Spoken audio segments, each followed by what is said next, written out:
السلام علیکم، hello viewers, آج آپ کے لیے لائی ہوں روزہ افطار۔ اماں کے گھر روزہ افطار تھا، سب لوگ آئے تھے، بیبی ماں ہم بھی آئی تھیں۔ اسی طریقے سے ساری چیزوں کی تیاریاں ہو رہی تھیں ماشاء اللہ سے۔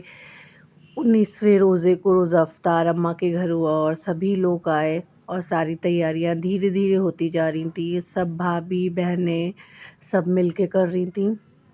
اس بابرکت مہینے کی برکتوں سے اللہ تعالی ہم سب کے گھروں میں خوشیاں دے۔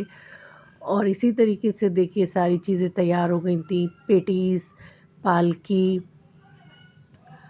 ساری چیزوں کو تیار کیا جا رہا تھا۔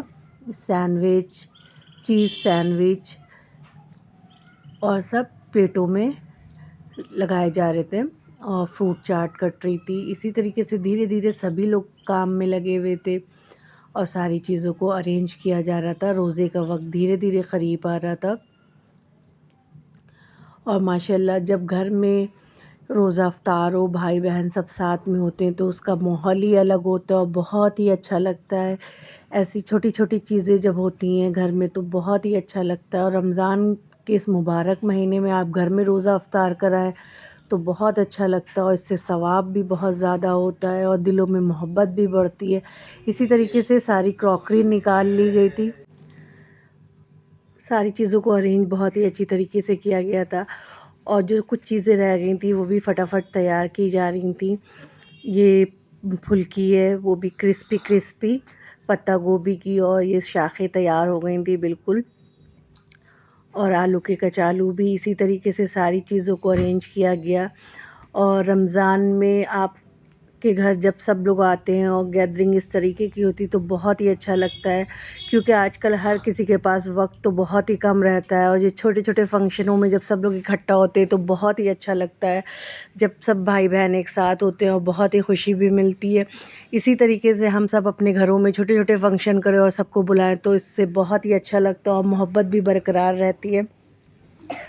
اور ماہ رمضان کے روزے ختم پہ ہیں، دوسرا عشرہ چل رہا ہے ماشاءاللہ سے، اور تیسرا کل سے انشاءاللہ شروع ہونے والا ہے۔ آپ سب اللہ تعالیٰ سے دعائیں مانگے، زیادہ سے زیادہ مانگے اس مبارک مہینے میں۔ اللہ تعالیٰ ہم سب کی دعاؤں کو قبول فرمائے، ہم سب کے دلوں میں محبت عطا کرے اور سب کے گناہوں کو معاف کرے، مغفرت کرے، اور اللہ تعالیٰ ہم سب کی زندگیوں میں خوشیاں عطا کرے، ہر غم ہر پریشانی سے اللہ تعالیٰ حفاظت میں رکھے۔ اسی طریقے سے سارا دسترخوان ارینج ہو گیا تھا اور روزے کا وقت بالکل قریب آ گیا تھا۔ اس طریقے سے دو جگہ ارینج کیا گیا تھا، ایک طرف سارے گھر کے عورتیں اور آدمی بیٹھے تھے ایک سائڈ، اسی طریقے سے ساری چیزوں کو ارینج کیا گیا اور روزے کے ٹائم بالکل قریب آ گیا تھا۔ ہم سب اللہ تعالیٰ سے بہت بہت دعائیں مانگے اور جتنی اس رمضان المبارک میں مانگے اتنی کم ہے۔ اللہ تعالیٰ ہم سب کی دعاؤں کو قبول فرمائے، ہم سب کے دلوں میں محبت عطا کرے، بھائی بہنوں کی پریشانیاں دور کرے، روزی رزق میں برکت دے، ہر گھر میں اللہ تعالیٰ برکت دے، سب کی دعاؤں کو قبول فرمائے۔ اللہ تعالیٰ سے ہم سب اپنے گناہوں کی مغفرت کی معافی مانگیں اور اللہ تعالیٰ سے کہیں اللہ تعالیٰ ہم سب کو اگلے سال روز المبارک عطا کرے، اور ہم سب جس کے والدین ہیں اللہ تعالیٰ ان سب کے والدین کی عمر دراز کرے، اور جن کے نہیں اللہ تعالیٰ ان سب کی مغفرت کرے، گناہ کبیرہ صغیرہ کو معاف کرے، ہم سب کے دلوں میں محبت عطا کرے، اور اسی طریقے سے اللہ تعالیٰ ہم سب کے گھروں میں برکتیں دے، ہم سب کے بچے بڑے بوڑھے سب کو اللہ تعالیٰ صحت دے، روزی رزق میں برکت دے، اللہ تعالیٰ ہم سب کی دعاؤں کو قبول فرمائے اور پریشانیوں کو دور کرے، آمین ثم آمین۔